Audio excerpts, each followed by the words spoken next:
بسم اللہ الرحمن الرحیم۔ السلام علیکم۔ امید کرتی ہوں آپ سب خیریت سے ہوں گے۔ اللہ تعالیٰ آپ سب کو اپنے حفظ و امان میں رکھے، آمین۔ درود پاک پڑھیں گے۔ اللہم صلی علی سیدنا و مولانا محمد وعلی آل سیدنا و مولانا محمد وبارک وسلم وصلو علیہ۔ تو آج کی ہماری گفتگو کا جو ٹاپک ہے وہ کل والے ٹاپک سے ریلیٹڈ بھی ہے اور وقت کے بارے میں ہے کہ ہمارے ہاں کچھ لوگ کامیاب ہوتے ہیں، ہمارے ہاں کچھ لوگ ناکام بھی ہو جاتے ہیں۔ تو ناکامی کی بھی وجوہات ہوتی ہیں، کامیابی کی بھی کئی وجوہات ہوتی ہیں۔ تو ناکامی کی ایک بہت بڑی وجہ ہے کہ کام کو وقت پر نہ کرنا۔ تو اس کا مطلب یہ ہوتا ہے کہ کام کو التوا میں ڈال دینا۔ التوا سے مراد ہے کہ کام کو ملتوی کر دینا جس کا کیا جانا ضروری ہے، اور التوا ایک ایسا عمل ہے جو کسی بھی کام میں تاخیر کرتا ہے۔ تو جو لوگ وقت کو بہترین انداز سے استعمال کرتے ہیں اور اس سے بھرپور فائدہ اٹھانے کی کوشش کرتے ہیں، تو ان کی اس کوشش میں اور کوشش کے راستے میں جو بہت بڑی رکاوٹ ہے وہ یہی ہے کہ کام کو ملتوی کرنا یا کام کو ٹال دینا۔ جس کام کا کیا جانا ضروری ہے اس کو ملتوی کر دینا، اور یہ ایک ایسا عمل ہے جو کسی بھی کام میں تاخیر کرتا ہے۔ اس کی وجہ عموماً کاہلی، سستی، بوریت، خوف، خدشات یا کام کا ناخوشگوار یا مشکل ہونا ہوتا ہے، یعنی کئی وجوہات ہوتی ہیں اس کی۔ ایک ریسرچ کے مطابق 90% کالج سٹوڈنٹس التوا کی عادت کا شکار ہیں اور 25% بری طرح شکار ہیں۔ ایک اور ریسرچ کے مطابق 20% لوگ اس عادت کا بری طرح شکار ہیں۔ یہ لوگ اپنے بل وقت پر ادا نہیں کرتے۔ فرد کو التوا کی بڑی قیمت بھی ادا کرنا پڑتی ہے۔ اس سے فرد کی صحت بھی متاثر ہوتی ہے، تعلقات خراب ہوتے ہیں۔ ایسا نہیں ہوتا کہ یہ لوگ کوئی کام نہیں کرتے، بلکہ یہ مفید اور اہم کام نہیں کرتے۔ کام تو کرتے ہیں پر مفید اور جو اہم کام ہوتے ہیں وہ نہیں کرتے۔ ایسے لوگ زندگی کے ہر شعبے میں کام ملتوی نہیں کرتے۔ اس عادت کا بری طرح شکار فرد بھی اپنا پسندیدہ کوئی پروگرام دیکھنا ہوتا ہے تو اس کو ملتوی نہیں کرتا۔ یعنی ہر شعبے میں ایسے لوگ اپنے کام کو ملتوی نہیں کرتے، یعنی اپنے پسندیدہ پروگرامز بھی دیکھتے ہیں۔ تاہم ہر کام کو ملتوی کرنا برا نہیں۔ مثلاً برے کاموں اور غیر اہم کاموں کو ملتوی کرنا ہی کامیابی کے لیے ضروری ہے۔ التوا کی عادت فطری نہیں ہوتی، عموماً لوگ اسے اپنے ماحول سے سیکھتے ہیں۔ تو یہاں سے ہمیں پتہ کیا چلتا ہے کہ ہر کام ملتوی نہیں کرتے۔ کچھ لوگ ایسے بھی ہوتے ہیں کہ جو پسندیدہ ہوتے ہیں ان کو تو ملتوی کبھی نہیں کرتے، اور کبھی کبھی نا کام کو تاخیر سے کرنا بہتر بھی ہوتا ہے۔ جیسے کوئی برا کام ہے یا غیر اہم کام ہے اس کو ٹال دینا، تو ایسا کرنا بہتر ہوتا ہے، یہ بھی ہوتا ہے۔ اگر آپ عملی قدم نہیں اٹھا رہے تو پھر معلوم کریں کہ آپ ایسا کیوں کر رہے ہیں، یعنی آپ ہر کام کو ملتوی کیوں کرنا چاہتے ہیں۔ لہٰذا جب بھی کام کو ملتوی کریں تو اس کو لکھ لیں اور سوچیں کہ یہ ملتوی کرنا بہتر ہے یا اس کام کا کرنا ضروری ہی نہیں تھا، یعنی یہ بھی ضروری سوچنا ہے نا۔ پھر اپنے آپ سے سوال کریں کہ آپ کیوں اس کام کو ملتوی کر رہے ہیں، آپ کیا نہیں کرنا چاہتے۔ عموماً کام کو التوا کرنے کی 3 اہم وجوہات ہوتی ہیں۔ نمبر 1 ناخوشگواری، نمبر 2 پیچیدگی یا کام کا مشکل ہونا، نمبر 3 سستی اور کاہلی۔ ان میں بدترین کام کا ناخوشگوار ہونا ہے۔ کامیاب زندگی کے لیے اس عادت پر قابو پانا بے حد ضروری ہے، ورنہ آپ ناکام ہو جائیں گے اور زندگی میں کچھ بھی حاصل نہ کر سکیں گے۔ تو التوا کی عادت پر قابو پانے کے لیے مندرجہ ذیل باتوں پر عمل کر کے آپ دیکھیں۔ نمبر 1 بعض اوقات کام کو اس لیے ملتوی کیا جاتا ہے کہ وہ بہت بڑا ہوتا ہے۔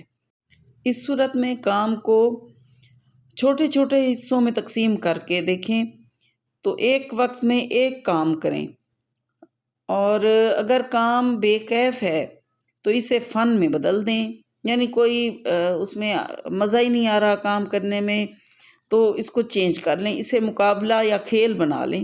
اس صورت میں اسے کرنا آسان ہو جائے گا، اور آپ کسی فرد سے مدد بھی طلب کر سکتے ہیں۔ ایسا فرد جسے وہ کام پسند ہو، آپ اسے معاوضہ دے سکتے ہیں یا بدلے میں آپ اس کا ایسا کام کر سکتے ہیں جو آپ کو پسند ہو۔ اور التوا کی صورت میں سوچیں کہ آیا آپ کے عملے میں کوئی دوسرا فرد یہ کام کر سکتا ہے، تو یہ کام اس کو تفویض کر دیں، یعنی اس کو دے دیں تاکہ وہ کر لے۔ اور اسی طرح کام کرتے وقت پرفیکشن کا نہ سوچیں، کوئی بھی کام کامل نہیں ہو سکتا، لہٰذا کامل کی بجائے بہترین انداز سے کریں۔ ایک کاغذ لے لیں، اس کے درمیان میں ایک لائن لگا کر صفحے کو 2 حصوں میں تقسیم کریں، اور پھر ایک طرف کام نہ کرنے کے نقصانات تفصیل کے ساتھ لکھیں اور دوسری طرف کام کرنے کے فوائد لکھیں، ان کو بار بار پڑھیں۔ ایسا کرنا آپ کو کام کرنے پر آمادہ کر دے گا۔ اور اسی طرح بہت سے کام ہم اس لیے نہیں کرتے کہ وہ ہمیں پسند نہیں ہوتے۔ اس صورت میں یہ مشق کریں، یعنی فوائد اور نقصانات کو لکھنے والی مشق کریں۔ اچھا، کام کو ملتوی کرنے کی ایک بہت بڑی وجہ جو ہے یہ تھکاوٹ بھی ہوتی ہے۔ تھکاوٹ کی وجہ سے کام کو ٹال دیا جاتا ہے یا غیر معیاری کارکردگی ہوتی ہے، تو ضرورت سے زیادہ اور مسلسل کام فرد کو تھکا دیتا ہے، جس کی وجہ سے فرد کام کو ملتوی کر دیتا ہے۔ اس کی کام کرنے کی رفتار بھی کم ہو جاتی ہے اور معیار بھی پست ہو جاتا ہے۔ تھکاوٹ کی بڑی وجہ کیا ہے؟ فزیکل فٹنس جو ہے اس کی کمی ہوتی ہے۔ تھکاوٹ کو دور کرنے اور اپنے آپ کو فٹ رکھنے کے لیے ریگولر ورزش بہت ضروری ہے۔ یہ ورزش آپ کو کم از کم ہفتے میں 3 بار ضرور کرنی چاہیے۔ روزانہ کریں تو بہترین چیز ہوگی جو آپ اپنے لیے ہی کریں گے۔ ورزش 1 گھنٹے کے لیے کی جائے۔ سب سے اچھی چیز یہ ہے کہ آپ اپنی پسند کا کوئی کھیل کھیلیں، یعنی کوئی گیم کھیلیں۔ اس سے آپ نہ صرف جسمانی بلکہ ذہنی طور پر بھی تازہ دم ہوں گے۔ اگر آپ یہ کھیل نہیں کھیل سکتے تو جاگنگ کریں یا پھر واک کریں۔ اور اسی طرح ایکسرسائز کے علاوہ آفس میں کام کے دوران اٹھتے بیٹھتے رہیں، یعنی ایک ہی دفعہ جب آپ بیٹھتے ہیں کمپیوٹر پہ، یوں نہ ہو کہ گھنٹہ گزر جائے، 2 گھنٹے گزر جائیں اور آپ اپنی چیئر سے ہلیں بھی نہیں۔ ایسا نہیں کرنا، بلکہ کام کرتے ہوئے پوزیشن بھی بدلنی ہے اپنی۔ اگر آپ بیٹھے ہوئے ہیں تو بیٹھے ہوئے پوزیشن بدلیں، کبھی کھڑے ہو کر کام کریں، کام کے دوران 5 منٹ کی بریک بھی لے لیں، اپنے کمرے میں واک کر لیں اور تھوڑی دیر آرام کریں، کبھی انگڑائی بھی لے لیں۔ اس کے علاوہ کام کو بدل لیں، اس سے بھی ٹینشن، دباؤ اور تھکاوٹ جو ہے وہ کم ہو جاتی ہے۔ ذہنی کام چھوڑ کر جسمانی کام کریں، اس سے بھی آپ جلد ریلیکس ہو جائیں گے اور آپ کی تھکاوٹ بھی دور ہو جائے گی۔ یعنی تھوڑا سا اپنی پوزیشن کو چینج کر لیں۔ اور اگر آپ ورزش کے لیے وقت یا آپ کو جگہ ہی نہیں ملتی، یعنی آپ کو وقت یا جگہ نہیں ملتی، تو ورزش کے لیے لفٹ کی بجائے سیڑھیاں استعمال کریں۔ گاڑی کو آفس سے دور پارک کریں تاکہ آفس تک چلنا پڑے۔ اگر آپ بس یا ویگن میں سفر کرتے ہوئے گئے ہیں تو آپ اپنی منزل سے 1-2 سٹاپ پہلے اتر جائیں اور باقی سفر پیدل طے کریں تاکہ واک کرنے کا آپ کو ٹائم مل جائے۔ اور نبی کریم صلی اللہ تعالیٰ علیہ وسلم اکثر اوقات دوپہر کو قیلولہ فرماتے تھے۔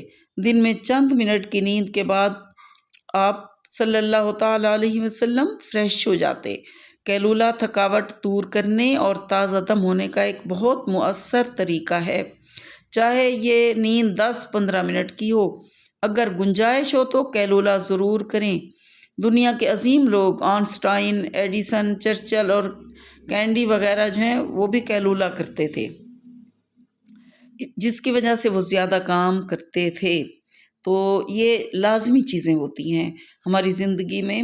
اور اگر آپ قیلولہ کرنے کا بھی فرض کریں ٹائم نہ ملے، یہ تو ہے مردوں کے لیے جو آفس میں کام کرتے ہیں کہ وہ تھوڑا سا کمپیوٹر سے اٹھ جائیں، اگر کمپیوٹر کا کوئی کام کر رہے ہیں یا اس کے علاوہ آفس کا کوئی بھی کام کر رہے ہیں کمپیوٹر کے علاوہ بھی، تو آپ کبھی بیٹھے ہیں تو اپنی پوزیشن چینج کریں یا کھڑے ہو جائیں یا تھوڑا سا واک کر لیں، کمرے میں 5 منٹ کی بریک لے لیں۔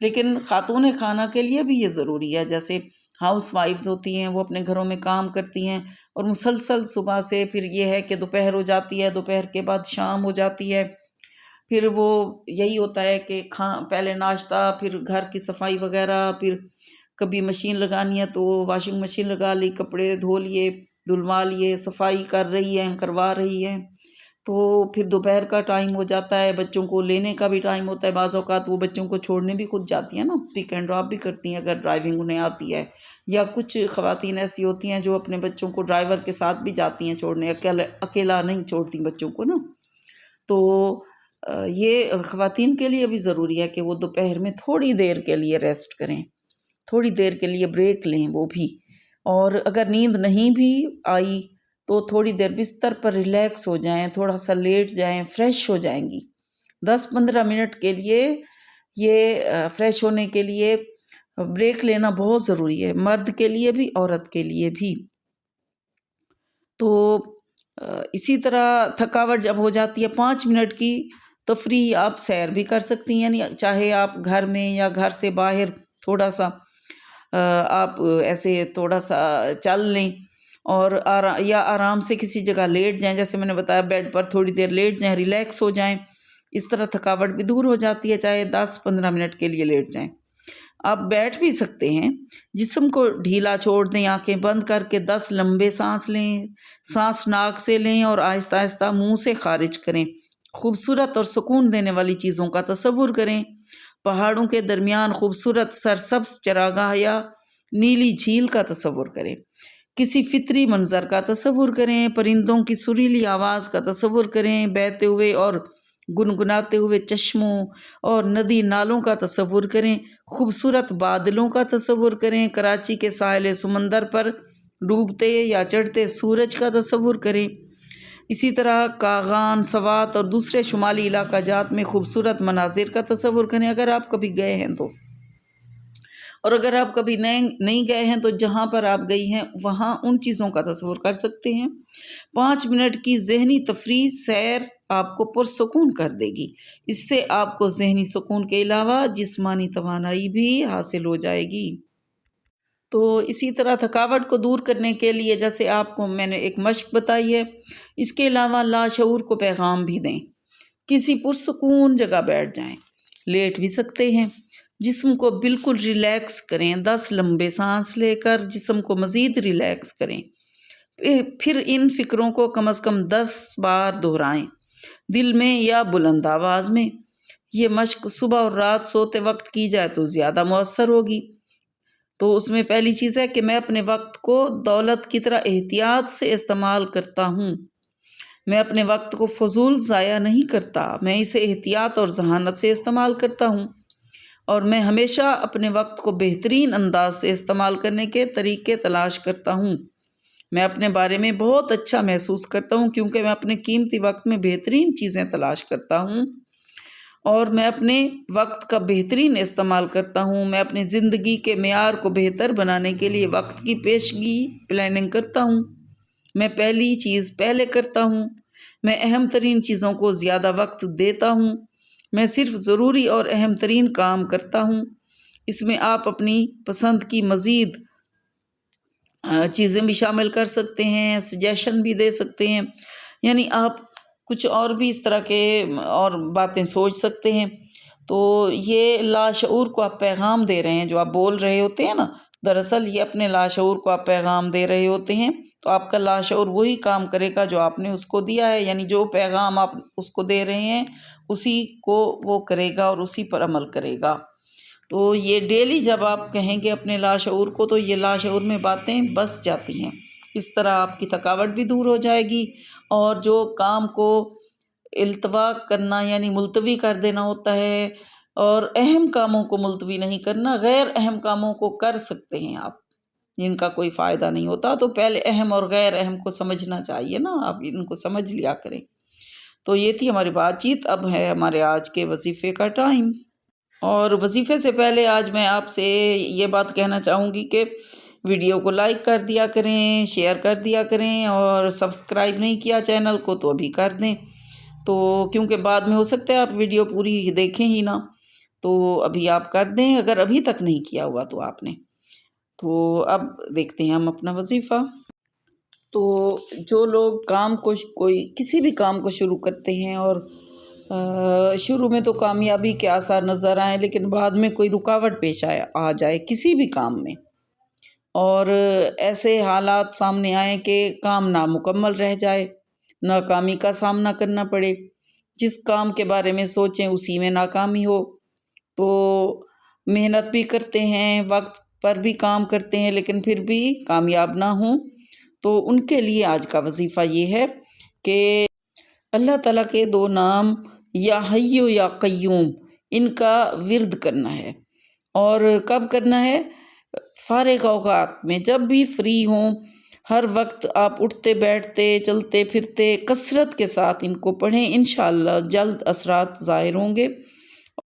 اور اس کے علاوہ رات کو جب آپ سونے کے لیے بستر پر جائیں تو بستر پر بیٹھ کر 11 مرتبہ یا اللہ یا بدیو یا حفیظو پڑھ کر ہاتھوں پر دم کر کے چہرے پر پھیر لیا کریں۔ 11 مرتبہ پڑھنا ہے، 3 نام ہیں یہ اللہ تعالیٰ کے، پڑھ کے ہاتھوں پر دم کر کے چہرے پر پھیر لیں، اس طرح 3 بار آپ کریں۔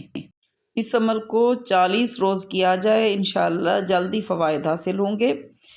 تو اب آخری بات یہی کہ چینل کو سبسکرائب کر دیں، ویڈیو کو لائک کر دیں، اچھا سا کمنٹ کر دیں، پھر ملیں گے نئی بات چیت کے ساتھ۔ اللہ حافظ۔